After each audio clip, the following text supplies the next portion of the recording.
Olá, tudo bem com vocês? Hoje, dia 258 da nossa leitura da palavra, nós vamos ler os capítulos 10 ao 12 do livro de Daniel. Vamos à leitura? Capítulo 10. A visão de Daniel no rio Tigre. No terceiro ano de Ciro, rei da Pérsia, uma palavra foi revelada a Daniel, cujo nome é Beltesazar. A palavra era verdadeira e envolvia grande conflito. Ele entendeu a palavra e teve entendimento da visão. Naqueles dias, eu, Daniel, fiquei de luto por 3 semanas. Não comi nada que fosse saboroso, não provei carne nem vinho, e não me ungi com óleo algum até que se passaram as 3 semanas. No dia 24 do primeiro mês, estando eu na margem do grande rio Tigre, levantei os olhos e vi um homem vestido de linho, com um cinto de ouro puro de Ufaz na cintura. O seu corpo era como o berilo, o seu rosto parecia um relâmpago, os seus olhos eram como tochas de fogo, os seus braços e os seus pés brilhavam como bronze polido, e a voz das tuas palavras era como o barulho de uma multidão. Só eu, Daniel, tive aquela visão. Os homens que estavam comigo nada viram, mas ficaram com muito medo, fugiram e se esconderam. Assim, fiquei sozinho e contemplei esta grande visão, e não restou força em mim. O meu rosto mudou de cor e se desfigurou, e perdi as forças. Contudo, ouvi a voz das suas palavras, e ouvindo esta voz, caí sem sentidos, com o rosto em terra. Eis que a mão de alguém tocou em mim, e me ajudou a ficar de joelhos, apoiado nas palmas das mãos. Ele me disse: Daniel, homem muito amado, esteja atento às palavras que vou lhe dizer. Fique em pé, porque fui enviado para falar com você.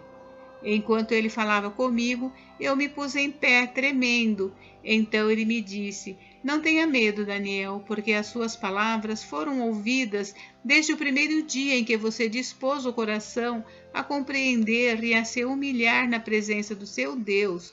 Foi por causa dessas suas palavras que eu vim. Mas o príncipe do reino da Pérsia me resistiu durante 21 dias. Porém, Miguel, um dos príncipes mais importantes, veio me ajudar, e eu fiquei ali com os reis da Pérsia. Agora, vim para fazer com que você entenda o que vai acontecer com o seu povo nos últimos dias, porque a visão se refere a dias ainda distantes. Enquanto ele me dizia essas palavras, dirigi o olhar para o chão e fiquei mudo. Então, um ser semelhante aos filhos dos homens me tocou os lábios e passei a falar. Eu disse àquele que estava diante de mim: Meu Senhor, essa visão me causou muita dor e eu fiquei sem força alguma. Como pode esse seu servo falar com o meu Senhor? Porque quanto a mim, não me resta mais nenhuma força e quase não posso respirar. Então aquele ser, semelhante a um homem, tocou em mim outra vez e me fortaleceu e disse: Não tenha medo, homem muito amado, que a paz esteja com você. Anime-se, sim, anime-se. Enquanto ele falava comigo, fiquei fortalecido e disse: Fale agora, meu Senhor, pois as suas palavras me fortaleceram. Ele me disse: Você sabe por que eu vim? Agora voltarei a lutar contra o príncipe da Pérsia. Quando eu sair, eis que virá o príncipe da Grécia. Mas eu direi a você o que está expresso no livro da verdade, e na minha luta contra eles não há ninguém que esteja ao meu lado, a não ser Miguel, o príncipe de vocês. Capítulo 11. Mas eu, no primeiro ano de Dario o Medo, me levantei para o fortalecer e animar os reis do norte e do sul. Agora eu vou lhe dizer a verdade. Eis que ainda 3 reis se levantarão na Pérsia, e o quarto será muito mais rico do que todos eles. Fortalecido por suas riquezas, instigará todos contra o reino da Grécia. Depois se levantará um rei poderoso que reinará com grande domínio e fará o que quiser. Mas, no auge do seu poder, o seu reino será quebrado e repartido para os 4 ventos do céu, mas não para a sua posteridade, nem com o mesmo poder com que ele reinou, porque o seu reino será arrancado e passará a outros fora de seus descendentes. O rei do sul será forte, mas um dos seus príncipes será mais forte do que ele, e reinará, e será grande o seu domínio. Mas, depois de alguns anos, eles se aliarão um com o outro.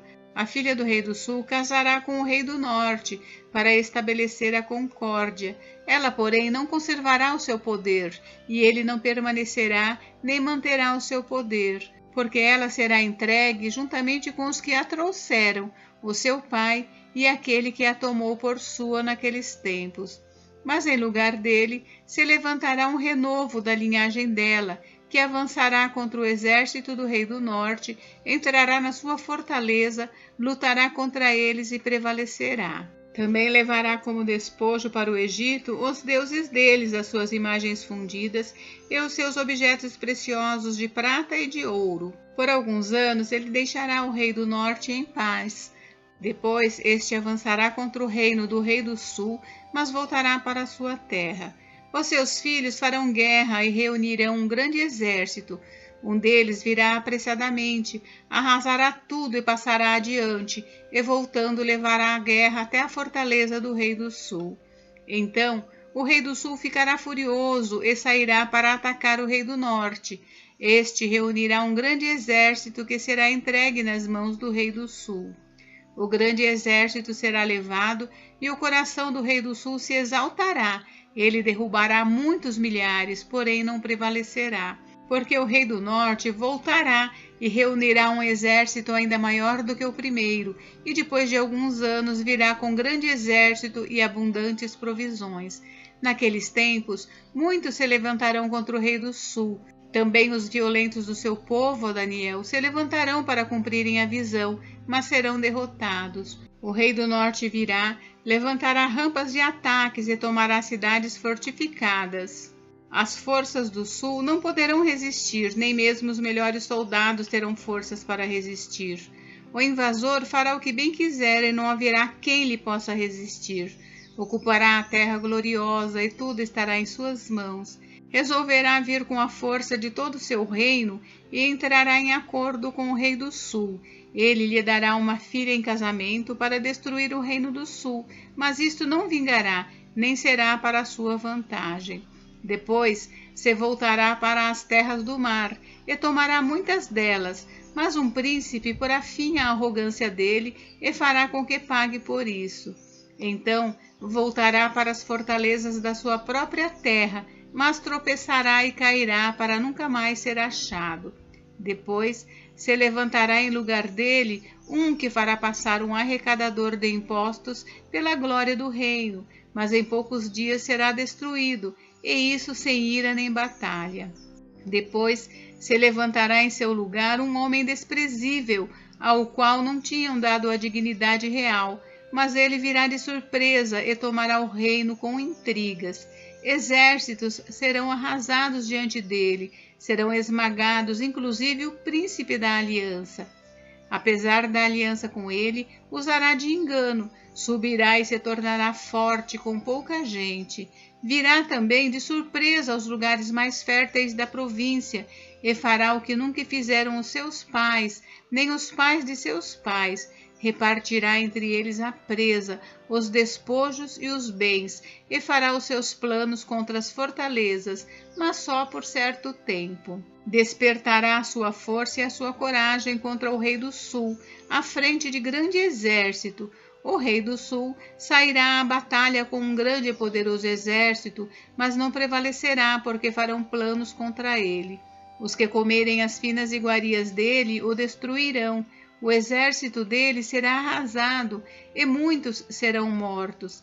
Também estes dois reis se empenharão em fazer o mal, e sentados à mesma mesa falarão mentiras. Porém, isso não prosperará, porque o fim virá no tempo determinado. Então o rei do norte voltará para a sua terra com grande riqueza, e o seu coração será contra a santa aliança. Fará o que quiser e depois voltará para a sua terra. No tempo determinado, voltará a atacar o sul, mas desta vez não será como foi na primeira vez, porque virão contra ele navios de Quitim. Contrariado, ele voltará e se indignará contra a Santa Aliança e fará o que quiser. E tendo voltado, dará atenção aos que abandonaram a Santa Aliança. Forças enviadas por ele profanarão o santuário e a fortaleza. Acabarão com o sacrifício diário, estabelecendo a abominação desoladora. Com lisonjas, perverterá aqueles que violaram a aliança, mas o povo que conhece o seu Deus se tornará forte e ativo. Os sábios entre o povo ensinarão a muitos, todavia cairão pela espada e pelo fogo, pelo cativeiro e pelo roubo, por algum tempo. Ao caírem, receberão uma pequena ajuda, mas muitos se ajuntarão a eles com lisonjas. Alguns dos sábios cairão para serem provados, purificados e limpos até o tempo do fim, porque se dará ainda no tempo determinado. Este rei fará o que quiser, se levantará e se engrandecerá sobre tudo que se chama Deus. Falará coisas incríveis contra o Deus dos deuses, e será bem-sucedido, até que se cumpra a indignação, porque aquilo que está determinado será feito. Não terá respeito aos deuses dos seus pais, nem ao Deus que as mulheres preferem, nem a qualquer Deus, porque se engrandecerá acima de tudo. Mas em lugar dos deuses, honrará o Deus das fortalezas, a um Deus que os seus pais não conheceram. Honrará com ouro, com prata, com pedras preciosas e objetos de valor. Com o auxílio de um Deus estranho, atacará as mais poderosas fortalezas, e aos que o reconhecerem multiplicará a honra, e os fará reinar sobre muitos, e lhes repartirá a terra por um preço. No tempo do fim, o rei do sul lutará contra ele, e o rei do norte arremeterá contra ele com carros de guerra, cavaleiros e com muitos navios, e entrará nas suas terras, e as inundará e passará. Entrará também na terra gloriosa, e muitos sucumbirão, mas Edom, Moabe e as primícias dos filhos de Amon escaparão do seu poder. Estenderá a sua mão contra as terras, e nem mesmo a terra do Egito escapará. Tomará posse dos tesouros de ouro e de prata, e de todas as coisas preciosas do Egito. Os líbios e os etíopes o seguirão, mas será perturbado por rumores vindo do Oriente e do Norte, e sairá com grande furor para destruir e exterminar muitos. Armará suas tendas palacianas entre o mar e o glorioso Monte Santo, mas chegará ao seu fim, e não haverá quem o socorra. Capítulo 12. O tempo do fim. Nesse tempo se levantará Miguel, o grande príncipe, o defensor dos filhos do povo de Deus, e haverá tempo de angústia como nunca houve, desde que existem nações até aquele tempo. Mas naquele tempo o povo de Deus será salvo, todo aquele que for achado inscrito no livro. Muitos dos que dormem no pó da terra ressuscitarão, uns para a vida eterna, outros para a vergonha e horror eterno. Os que forem sábios resplandecerão como o fulgor do firmamento, e os que conduzirem muitos à justiça brilharão como as estrelas, sempre e eternamente. Quanto a você, Daniel, encerre as palavras e cele o livro, até o tempo do fim. Muitos correrão de um lado para o outro, e o saber se multiplicará. Então eu, Daniel, olhei, e eis que outros dois estavam em pé às margens do rio, um de cada lado. Um deles perguntou ao homem vestido de linho que estava sobre as águas do rio: quando se cumprirão estas maravilhas?